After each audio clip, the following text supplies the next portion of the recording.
Hi friends, ഇന്ന് നമുക്ക് വാഴക്കുടപ്പൻ കറി വെച്ചാലോ?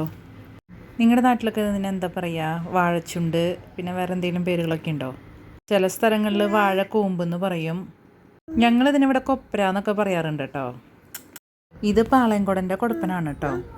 ഇതിൻ്റെ പുറത്തത്തെ 1-2 തൊലിയൊക്കെ ഇങ്ങനെ കളഞ്ഞു തുടങ്ങുമ്പോൾ ഇങ്ങനൊരു വെള്ള കളർ പോലെ വന്നു തുടങ്ങും. അപ്പോൾ പിന്നെ കളയണ്ട കേട്ടോ അതിൻ്റെ തൊലി. ഇതിൻ്റെ പൂവൊന്നും നമ്മൾ കളയില്ല കേട്ടോ, അതെല്ലാം ഇതിലരിഞ്ഞ് ചേർക്കും. ഉപ്പിട്ട വെള്ളത്തിലേക്കാണ് നമ്മളിത് നുറുക്കിയിടുന്നത്.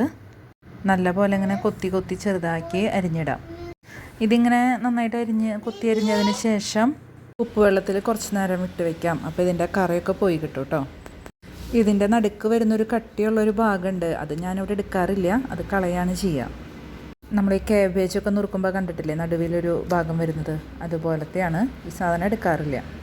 ഇനി നമുക്ക് കഴുകി വെച്ചിരിക്കുന്ന പൂവൊക്കെ അതിലേക്ക് അരിഞ്ഞ് ചേർക്കാം കേട്ടോ. പൂവും അരിഞ്ഞ് ചേർത്ത് നല്ലപോലെ മിക്സ് ചെയ്ത് കുറച്ച് നേരം നമുക്കിത് ഉപ്പ് വെള്ളത്തിൽ ഇട്ട് വയ്ക്കാം. ആ നേരം കൊണ്ട് നമുക്ക് അരപ്പ് ശരിയാക്കാം.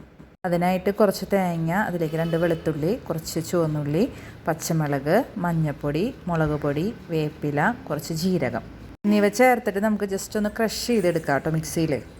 അധികം അരഞ്ഞു പോകാൻ പാടില്ല. ഇനി നമുക്ക് ഉപ്പ് വെള്ളത്തിൽ ഇട്ട് വെച്ചിരിക്കുന്ന വാഴക്കുടപ്പൻ നല്ലപോലെ പിഴിഞ്ഞെടുത്ത് ഒരു പാത്രത്തിലേക്ക് ഇടാം. അതിനുശേഷം ഈ തേങ്ങ അരച്ചതും കൂടി ചേർത്ത് നല്ലപോലെ പൊത്തി വയ്ക്കാം കേട്ടോ. ഇതിങ്ങനെ നല്ലപോലെ ഒതുക്കി വെച്ചതിന് ശേഷം ഒരു ചീനച്ചട്ടി അടുപ്പത്ത് വെച്ച് അതിൽ വെളിച്ചെണ്ണ ഒഴിക്കുക. കടുക് പൊട്ടി വന്നതിന് ശേഷം അതിലേക്ക് ഉഴുന്നും ഉണക്കമുളക് ഇട്ട് കൊടുക്കുക.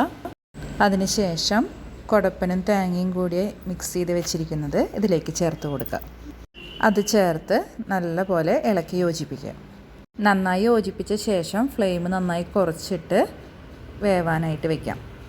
നന്നായി മിക്സ് ചെയ്ത് നല്ലപോലെ ഒതുക്കി വെച്ച് തീ കുറവിലിട്ട് മൂടി വെച്ച് വേണം വേവിക്കാനായിട്ട്.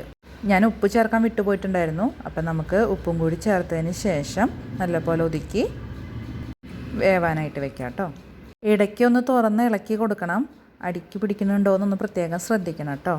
അപ്പോൾ തീ നല്ലപോലെ കുറച്ച് വെച്ച് ഇടയ്ക്കിടയ്ക്ക് ഇളക്കി കൊടുത്ത് നമുക്കിത് വേവിച്ചെടുക്കാം.